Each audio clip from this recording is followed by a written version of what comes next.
जंतर मंतर पर ये जो सैकड़ों की संख्या में पहुंचे हुए युवा, उनका कहना यही है कि इस मामले में इंसाफ होना चाहिए। आदित्य कुमार, इंडिया न्यूज संवाददाता, दिल्ली के जंतर मंतर से इस वक्त लाइव मेरे साथ में जुड़ गए हैं। आदित्य, ये जो युवा हैं सुप्रीम कोर्ट पर निगाहें रखे हुए हैं, बावजूद इसके प्रदर्शन भी चल रहा है।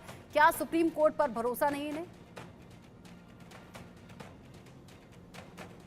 जी रचना, आपने बिल्कुल सही कहा। बहुत ही वाजिब प्रश्न है ये। हमने लोगों से पूछा भी था। लोगों का साफ कहना है कि सुप्रीम कोर्ट अपना काम कर रही है, लेकिन क्योंकि हम राजनीतिक दल हैं और राजनीति करने वाले व्यक्ति हैं, तो हम राजनीति करेंगे ही, सड़क पर उतरेंगे ही, ताकि छात्रों के साथ में किसी तरीके का अन्याय ना हो। हमने ये सवाल उनसे पूछा था कि जब सुप्रीम कोर्ट में मामला है, सुप्रीम कोर्ट में सुनवाई चल रही है, फिर इसका क्या तुक बनता है कि आप सड़क पर आ रहे हैं। लेकिन फिर भी जो है लोगों ने कहा कि हम प्रदर्शन करेंगे। मैं आपको दिखाना चाहूंगा कि जिस तरीके से आप देखेंगे कि जितने भी इंडिया यूथ फ्रंट के लोग हैं, जितने भी INDIA ब्लॉक के जितने भी राजनीतिक दल के जो युवा संगठन है, वो यहाँ मौजूद हैं, मंच पे लोग मौजूद हैं और वो सब प्रदर्शन कर रहे हैं नीट को दोबारा करवाने के लिए और NTA को बैन करवाने के लिए। और हमने श्रीनिवास बीवी से भी बात किया, जो यूथ कांग्रेस के अध्यक्ष है, उन्होंने भी ये कहा कि हम चाहते हैं धर्मेंद्र प्रधान का जो है वो इस्तीफा हो। हमारे साथ कुछ लोग हैं, हम सबसे बात करते हैं। सबसे पहले आपसे शुरू करते हैं। हमारे एंकर ने सवाल पूछा है कि जब सुप्रीम कोर्ट में मामला है तो फिर आप प्रदर्शन क्यों, उसका क्या जवाब देंगे आप? देखिए, मानिए जो है ना, सुप्रीम कोर्ट में मामला अभी लंबी चल रहा है। क्या होगा नहीं होगा इसका हमें अब तक कोई जानकारी नहीं है। क्योंकि मानिए न्यायालय जो भी फैसला देगा हम सब मानेंगे, लेकिन लोकतंत्र में हमारा अधिकार है कि हम जनता की आवाज़ को उठाएं, चाहे वो लोकसभा हो, चाहे सड़क हो, चाहे संसद हो। तो हम ये सरकार से अपना शांतिपूर्ण तरीके से धरना दे रहे हैं और तमाम विपक्षी पार्टियों के युवा के सारे अध्यक्ष आए हुए हैं। हम ये सरकार से कहना चाहते हैं कि युवा जो भी एग्जाम दिए हैं नीट के, उसमें बहुत से ऐसे भी युवा होंगे जिनके माँ बाप ने अपना ज़मीन बेच करके, गहने गुड़िया गिरवी रख करके बच्चों को आगे बढ़ाने के लिए प्रयास करते हैं। क्या विश्वास नहीं है सुप्रीम कोर्ट पे? नहीं, देखिए, हमें न्यायालय पर पूरा भरोसा है। न्यायालय अपना काम करेगा और हम अपना काम करेंगे। चूंकि ये सवाल केवल पेपर लीक का नहीं है। भारत वो देश है जिस देश में शिक्षा को माँ सरस्वती का रूप माना जाता है। उस माँ सरस्वती को कलंकित करने का काम इस सरकार के यंत्र और षड्यंत्र कर रही है। ये बहुत ही दुर्भाग्यपूर्ण है कि विश्व के सबसे युवा देश में युवाओं को अपनी आवाज को सुनाने के लिए 1 महीने से दर दर भटकना पड़ रहा है। देश के शिक्षा मंत्री लगातार कह रहे थे कि पेपर लीक नहीं हुआ। अगर पेपर लीक नहीं हुआ तो बिहार से और गुजरात से गिरफ्तारी क्यों हुई? इसका 2 पहलू है, या तो पुलिस ने गलत कार्रवाई किया या शिक्षा मंत्री जी झूठ बोल रहे हैं। आपसे जानेंगे कि जिस तरीके से उन्होंने कहा कि पुलिस की कार्रवाई गड़बड़ है या क्या, आपका क्या मानना है कि क्या पुलिस ने गड़बड़ी कही या क्या NTA को और तो जांच करने की आवश्यकता है? क्या लग रहा है, क्योंकि हलफनामे में तो उन्होंने साफ मना कर दिया किसी तरीके से। देखो, बिल्कुल आवश्यकता है। NTA की जो जांच करने की आवश्यकता है वो बिल्कुल है। मोदी सरकार क्यों डील कर रही है?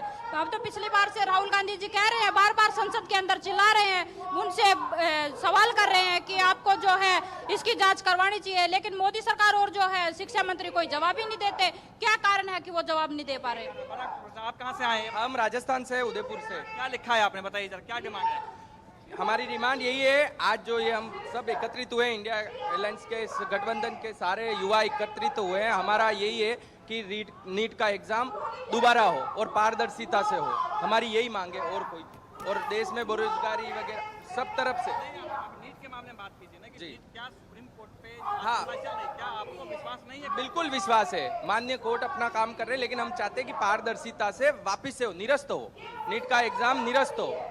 आपने सुना रचना कि जिस तरीके से लोगों का डिमांड साफ है कि किसी तरीके से नीट इनको सुप्रीम कोर्ट। आदित्य, ये बताइए, यहाँ पर इंडिया ब्लॉक के यूथ संगठन के कार्यकर्ता ही मौजूद हैं या फिर इनमें बीच में नीट UG एग्जाम में जो लोग स्टूडेंट बैठे थे, जिन्होंने एग्जाम दिया, क्या उनकी भी मौजूदगी है क्या?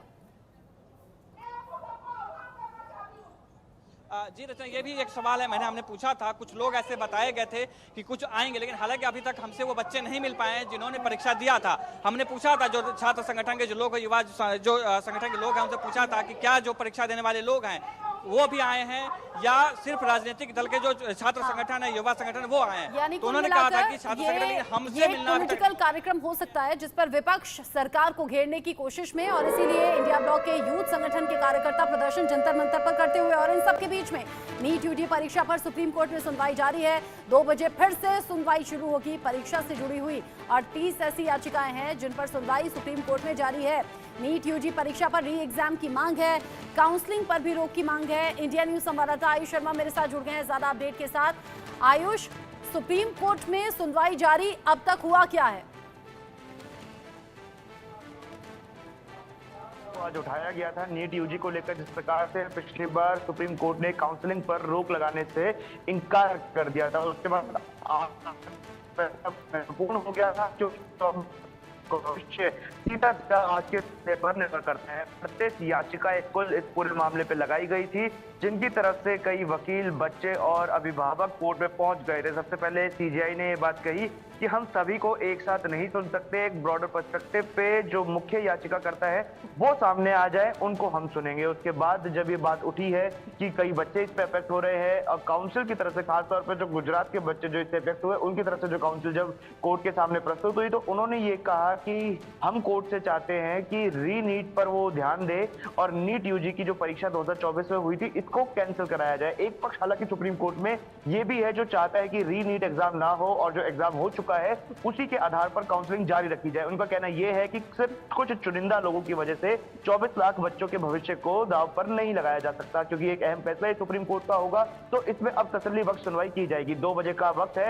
लंच के बाद इस पूरे मामले पर सुनवाई होगी। सीजेआई डीवाई चंद्रचूड़ की अध्यक्षता में बेंच बैठेगी, जिसमें जस्टिस पारदीवाला और जस्टिस मिश्रा भी होंगे। 3 जजेस ये बेंच होगी, 2 बजे बैठेगी और उसके बाद इस पूरे मामले पर सुनवाई की जाएगी। जी, इस पूरे मामले पर सुनवाई आगे बढ़ेगी। 38 याचिकाओं पर सुप्रीम कोर्ट सुनवाई कर रहा है। आयुष, नजर आप बनाए रखिएगा, क्योंकि 24 लाख स्टूडेंट्स के भविष्य का सवाल है और 24 लाख स्टूडेंट्स के जो अभिभावक हैं वो भी इंतजार कर रहे हैं कि सुप्रीम कोर्ट से फैसला क्या सामने आता है।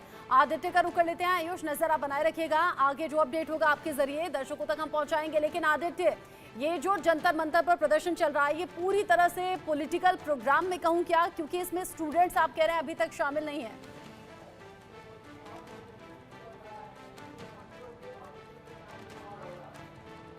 आदित्य,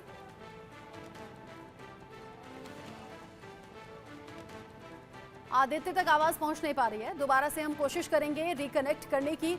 नीट यूजी परीक्षा को लेकर जो धांधली हुई है उसको लेकर छात्रों का गुस्सा देश के अलग अलग हिस्सों में नजर आया, जिसके चलते छात्रों ने प्रदर्शन किया। कुछ यूथ संगठन के जो लोग हैं वो भी उनके साथ में जुड़ गए, जैसा कि आज दिल्ली में जंतर मंतर पर भी देखा जा रहा है, जहां पर इंडिया ब्लॉक के जो यूथ संगठन हैं वो कार्यकर्ता सड़कों पर आकर प्रदर्शन कर रहे हैं। जंतर मंतर पर अपने प्रदर्शन को और ज़्यादा बढ़ाया जा रहा है। कहा यह भी जा रहा है कि नीट यूजी के जो स्टूडेंट है जिन्होंने एग्जाम में पार्टिसिपेट किया उनकी भी मौजूदगी यहाँ पर दर्ज की जाएगी। लेकिन अभी पेशेंस के साथ सुप्रीम कोर्ट की सुनवाई पर निगाहें सभी स्टूडेंट्स की हैं और आज बड़ी उम्मीदें भी सुप्रीम कोर्ट से हैं उन 24 लाख स्टूडेंट्स की जिन्होंने नीट यूजी का एग्जाम दिया और बड़ी धांधली की वजह से ये लोग खुद को ठगा हुआ महसूस भी कर रहे हैं।